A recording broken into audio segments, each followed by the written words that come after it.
Midland Wealth Management presents Market Insights. Welcome to the monthly market update from Midland Wealth Management. I am Dan Zeigler, Senior Portfolio Manager. Today I just wanted to take a few minutes to give you an update on the markets for the month of March. March certainly hasn't been a smooth ride for most investors. However, stocks did mount a comeback in the latter part of March after the month began with the failure of two regional banks in a forced takeover of Credit Suisse. Investors were able to regain confidence in the banking sector as the government set up a special lending facility to help some banks. Amid the regional banking volatility, investors leaned into technology stocks relative to financials, as many technology companies have already taken steps to optimize costs and defend their margins. For the month, the S&P 500 closed 3.5% higher, while the Nasdaq added about 6.7%, and the Dow Jones jumped 1.89%.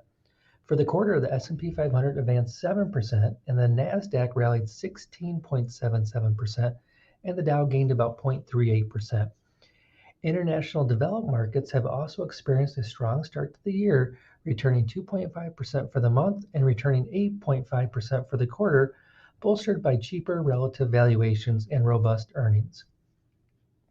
At the latest Federal Reserve meeting in March, the Fed did decide to move forward with increasing interest rates by a quarter point to 4.75% to 5%, which has pushed borrowing costs to new highs since 2007 as inflation remains elevated.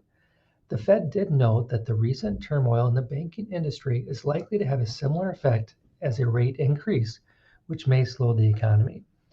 Investors rushed into bonds as a flight to safety and on the prospects of a dovish shift by the Fed in response to the banking volatility. Over the last several weeks, the two-year Treasury has ranged from slightly over 5% to as low as 3.8% and is currently yielding around 4% today. The U.S. aggregate bond index finished the quarter up about 3%. The latest consumer inflation number in March came in line as expected at 6% year over year, and economists are expecting inflation to continue to decline over the next several months. By the third quarter, they're predicting CPI year-over-year inflation may be down to 3.5%. Companies will begin reporting their first quarter earnings in April, and investors are expecting their profits to be down about 6.6% from a year ago as earnings continue to be challenged by slower growth. However, analysts are expecting profits to return to growth in the third and fourth quarters of 2023. Stock valuations on a forward 12-month outlook remain fairly valued around 17.8 times, which is slightly above the 25-year average. As we enter the second quarter of 2023, we expect market volatility to remain elevated as financial distress from regional bank volatility has created new headwinds for the U.S. economy and increased the risk of a recession.